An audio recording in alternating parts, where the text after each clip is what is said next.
अस्सलाम वालेकुम ख़वातीन व हज़रात, एक मरतबा फिर हाजिर। दोस्तों, सीमा के बारे में कुछ खबरें आ रही हैं कि सीमा कभी भी किसी भी समय गिरफ़्तार हो सकती है। ATS के जो चीफ़ हैं, हिंदुस्तान के मुख्तलिफ जो इंटेलिजेंस एजेंसीज़ के उनके डिपार्टमेंट हैं, विभाग हैं, इदारे हैं, वो मुसलसल मोमिन साहब के साथ राब्ते में हैं। और ये भी खबर आ रही है कि वो मोमिन साहब के जो चैम्बर हैं उनका, जहाँ पे वो बैठते हैं, जहाँ पे वो अपने क्लाइंट्स को डील करते हैं, वहाँ भी कुछ चीफ़ या मुखिया जो हैं ATS के चीफ़ वो भी आ चुके हैं। तो कुल मिला के कहने का मतलब ये है कि जो खबर हमारे तक पहुँची है उसकी अगर माने तो सीमा कभी भी किसी भी समय गिरफ़्तार हो सकती है। ये कहना है कुछ हमारे सोर्सेज हैं, जो हमारे सूत्र हैं, कुछ हमारी बहन भाई के जब से देखिए। अच्छा, एक मैं बात यहाँ पे करूँगा। देखिए, नो डाउट मोमिन साहब तो कर रहे हैं, वो हर मुमकिन कोशिश कर रहे हैं, जितना भी उनसे हो सकता है वो लगे हुए हैं बेचारे। एक अकेले लगे हुए हैं। लेकिन दूसरी तरफ आप देख रहे हैं दोस्तों कि सीमा भी व्लॉग्स बना रही। और अब तो जब से मोमिन मलिक साहब ने कम्युनिटी पोस्ट की है ना, उसके बाद से तो यकीन करें इन्होंने बेहूदी घटिया अश्लीलता के सारे रिकॉर्ड तोड़ दिए हैं।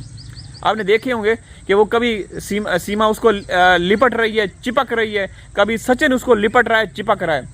तो ये चीज़ बिल्कुल काबिल कबूल नहीं दोस्तों। किसी भी समाज के अंदर, मुहज़्ज़ब तहज़ीब याफ्ता सोसाइटी के अंदर इन चीज़ों का बिल्कुल काबिल कबूल नहीं है। और हमें हैरत है कि क्या मोदी और योगी को नहीं पता? बिल्कुल पता है। मोदी और योगी को सीमा के बारे में रिपोर्ट दी जाती हैं, सीमा की प्रोग्रेस, जो सीमा को तरबियत दी जाती है, ट्रेनिंग दी जाती है खुफिया तरीक़ों से। क्योंकि बहुत सारे ऐसे लीगल एक्सपर्ट हैं, बहुत सारे ऐसे हिंदुस्तानी बहन भाई हैं जिन्होंने हमारे साथ रब्ता किया। उन्होंने कई बार फुटेज भेजी कि ये रात को थैले लेकर, बैग्स लेकर, बॉक्स लेकर निकलती है और फिर रात को 6-6 घंटों के बाद या सुबह वापस आती है। तो इसका क्या मतलब है? ये रात को तरबियत के लिए, ट्रेनिंग के लिए कुछ जगहों पे जाती है। तो मोदी और योगी के नाक के नीचे ये सब कुछ खेल खेला जा रहा है ना, तो उनको पता है, उनको पल पल की रिपोर्ट्स दी जाती हैं। बात हुई क्लियर? अब जो मैं बात आप लोगों को बताने लगा हूँ कि हाँ, ये हो सकता है, जो मैंने आपको शुरू में बोला कि सीमा कभी भी गिरफ्तार हो सकती है। और अब हिंदुस्तानियों को एक और लॉलीपॉप दिया जाएगा। हिंदुस्तान, वो लोग जो कि सीमा मामले में ये चाहते हैं कि सीमा को सज़ा हो, सीमा को कड़ी से कड़ी सज़ा हो और सीमा जेल जाए, तो उन सब को एक दफ़ा लॉलीपॉप देंगे, आपकी सरकार देगी, ताकि पता चले लोगों को हो कि भाई हाँ, वाकई सरकार सीमा के मामले में बड़ी संजीदा है। ठीक है ना दोस्तों? बात यह है कि सीमा हैदर के हवाले से जो हमने खबरें आप लोगों को देते आ रहे हैं ना दोस्तों, हमारी कभी भी कोई खबर गलत साबित नहीं हुई।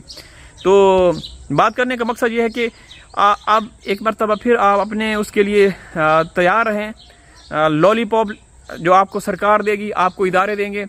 मोमिन मलिक साहब कोशिशें कर रहे हैं, लेकिन मुझे ऐसा लगता है कि मोमिन साहब की कोशिशें, चूँकि वो 2 साल 2.5 साल हो चुके हैं जिस तरीके से वो स्ट्रगल कर रहे हैं, तो उनको वो चीज़ हासिल वसूल नहीं हुई जो एक मेहनती शख्स को मिलती है। तो इसमें हम कहना पड़ेगा कि इसमें सीमा के साथ ऐसे लोग जो कि सीमा को सपोर्ट करते हैं, जिसमें आप कह सकते हैं मंत्री भी हैं, उनमें कुछ पूर्व मुख्यमंत्री भी हैं, उनमें बहुत सारे ऐसे लोग भी हैं जो कि काफ़ी मालदार हैं, आप कह सकते हैं रिचेस्ट पर्सन है, जो सीमा को सपोर्ट कर रहे हैं, जो कि सरकार में शामिल है। आप कह सकते हैं उनकी इनडायरेक्टली सरकार में उनकी शमूलियत है। तो वो उन सब की वजह से सीमा रुकी हुई है। और मैं फिर कहूँगा, मोमिन साहब ने कई दफ़ा अपनी उसमें व्लॉग्स में बोला, अभी भी मैं आज की भी बात कर रहा हूँ कि सीमा रात को भी निकली थी। सीमा रात को भी, ये जो रात गुजरी है, इस रात को भी सीमा बाहर निकली है 12-1 बजे, और फिर हस्बे मामूल 5-6 बजे वापस आती। तो कहाँ जाती है, कहाँ जाएगी? ज़ाहिर है कुछ देखें, अयाश महफिलें भी होती हैं, लेकिन मोस्टली ये लोग जो तासुर देते हैं कि भाई एजेंसीज आई, पुलिस वाले आए, तो वो जो पुलिस की गाड़ियाँ हैं, वो पुलिस की गाड़ियाँ नहीं होती, वो आपके सियासतदान, नेता और जो सीमा को ट्रेनिंग दे रहे हैं ना, कुछ लोग, समझ गए ना, जो आगे चल के इस्तेमाल करेंगे, वो लोग आते हैं। तो सरकारी दिखावा करके अंदर अपना घिनौना खेल खेलते हैं, जो कि बिल्कुल सरासर गलत है दोस्तों। अब बात करते हैं, देखें गुलाम हैदर भाई की। गुलाम हैदर भाई ने कहा कि मैंने अल्लाह की ज़ात पे छोड़ दिया, मैंने ये अपना केस जो है अपने बच्चों का, मुझे हर ईद के मौके पे, हर खुशी के मौके पे ऐसे मतलब एक तरह से लारे लगाए जाते हैं कि इंशाल्लाह इस दफ़ा आपके बच्चों से भी बात कराई जाएगी, बच्चे आपसे वीडियो कॉल पे भी बात करेंगे, या फिर इस ईद से पहले बच्चे आ जाएंगे। ऐसा नहीं होता, ईदें गुजर जाती हैं, बच्चे कभी भी नहीं आए। तो वो भी काफ़ी अपसेट हैं, टूटे हुए हैं। हमारा मकसद देखें दोस्तों, एक आयुष मलिक जो कि जिसने इस्लाम धर्म कबूल किया हुआ है, 10-12 साल हो गए। अब जब ये खबर फैली है, हिंदुस्तान का वो मीडिया, वो मोदी और गोदी मीडिया, वहाँ कितना जमावड़ा लगा रहता है, क्या क्या सवाल करते हैं। यही सवाल आप उन बच्चों के बारे में पूछे ना, वहाँ लेकर जाएं कि आपने इन बच्चों को क्यों वो धर्मांतरण क्या बोलते हैं हिंदी में, धर्म परिवर्तन करवाया, उनके बारे में क्यों नहीं पूछते। मतलब दोगला दोहरा मेयार है इसमें। सीधी साफ बात, नो बकवास, कि मोदी और योगी का साथ है सीमा को। मोदी और योगी के नाक के नीचे ये घिनौना खेल खेला जा रहा है। एजेंसीज, मुझे तो लगता है कि एजेंसी जो है ना, वो एक मरतबा फिर मोमिन साहब को और आपके हिंदुस्तानी बहन भाइयों को लॉलीपॉप दे रहे हैं ताकि ये केस मजीद लटकाया जाए। यार अगर ये सीरियस होती है आपकी एजेंसी, जो चार्जशीट, भाई जब तक चार्जशीट नहीं बनती ना, जब तक अदालत के अंदर, ये एक फार्मूला है, जब तक अदालत के अंदर चार्जशीट या फर्द जुर्म पेश नहीं की जाती ना, तो कुछ नहीं होने वाला। आपके एजेंसीज के हेड भले सीमा के घर में आए, प्रिजनर वैन लेकर आए, उसमें सीमा को वहाँ पे डालें, या फिर आपके मोदी और योगी यहाँ पे आए दिखावा करें, कुछ भी नहीं होने वाला जब तक चार्जशीट, यार FIR वो सब बदनीयती पे मुश्तमिल है। उसको देखें तो रबूपुरा जो मल्लभगढ़ की पुलिस है, उनके बयानात कैसे हैं।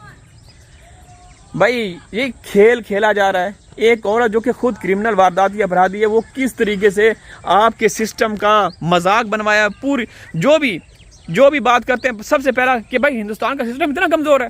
मोदी और योगी क्या कर रहे हैं भाई? मोदी और योगी बिल्डोजर चला रहे हैं। कहाँ, किसके, वो समझ गए होंगे आप लोग, ज़्यादा नहीं बताना चाहूँगा। अब यही मैं उन मीडिया वालों को, जो मोदी गोदी मीडिया वाले हैं, मैं उनको कहूँगा कि जो आयुष मलिक, जो उर्फ मोहम्मद अली हैं, जिनको पाकिस्तान से जोड़ा जा रहा है, वो कहते हैं कि मेरा पाकिस्तान से कोई ताल्लुक वास्ता नहीं, मैंने यूट्यूब पे देखते हुए मैंने इस्लाम कबूल किया है, तो उसको पाकिस्तान से जोड़ रहे हैं। अरे अक्ल के अंधो, जो पाकिस्तानी औरत है, जो आपके देश में आपके सिस्टम को नंगा करके रखा हुआ, उसके बारे में क्यों नहीं पूछते?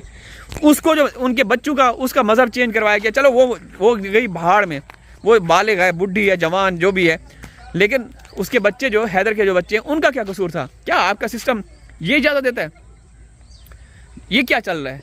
मतलब यार तुम कुछ भी करो, तुम कुछ भी सोचो, ये होगा, ऐसा नहीं होने देंगे दोस्तों। हम आपके सिस्टम का इसी तरीके से आपको आईना दिखाते रहेंगे कि दोहरा मेयार है, दोहरा सलूक किया जा रहा है, दोहरा व्यवहार किया जा रहा है। एक तरफ सीमा के बारे में ATS के चीफ या जो भी इंटेलिजेंस ब्यूरो हैं वो ख़त लिखते हैं, और दूसरी तरफ सीमा को आज़ादी के साथ छोड़ा, सीमा मजाक कर रही है, हंस रही है, वो अपनी बातों में मोमिन साहब को ट्रोल कर रही है और हिंदुस्तानियों को गालियाँ गलौज कर रही है। ऐसा होता है कभी भी? फिर बर्दाश्त करो। अल्लाह हाफिज़।